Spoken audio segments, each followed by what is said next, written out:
Yeah, I think two recent events really epitomize how far we've gone in our society in basically destroying creativity, spontaneity, and really ruining people's lives. One happened at the University of Virginia recently where 4 students were doing a film project, and it was about some gunmen that were going to kidnap somebody or whatever.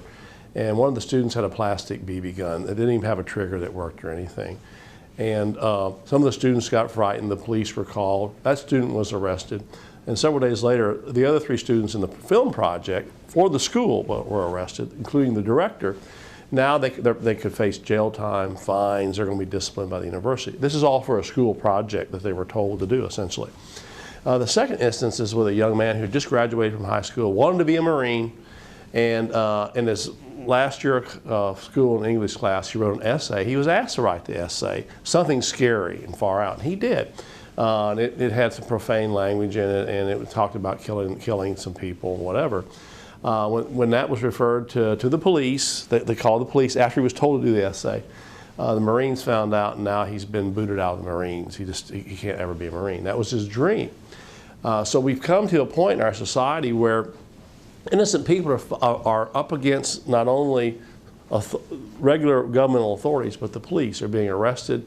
They're getting police records, and these police records will follow them the rest of their lives. You're talking about people that are actually good students in school. They won't be able to get passports. When they go to get a rent-a-car, they may be flagged. When they get on an airplane, they'll probably be pulled over from the line. So there are all kinds of ramifications of these actions. Well, they don't really make us safer. The question is always, will these things actually make us safer? No. What we're finding is that the people that do the real crimes, the crazy people, like the fellow at Virginia Tech that killed 30-some people, they can't be profiled. The FBI has said very clearly you cannot profile these people, so we don't know when they're going to do it. So I think what we're doing, we're majoring on minors. And Osama bin Laden probably said it best. After the 9/11 attacks, he said, the American police and the institutions in America will make it hell for Americans. And that's what we're starting to see happening. Coupled with political correctness, censorship. In fact, right now, most people don't even tell jokes in the office. People are afraid to talk about anything. So we just have this sort of claustrophobic, paranoid cloud hanging over us, and it's killing us. And I think that what epitomizes it really is a quote by C.S. Lewis, the great author, who 60 years ago in a classic essay said, we're making men without chests. Basically, we're castrating everybody.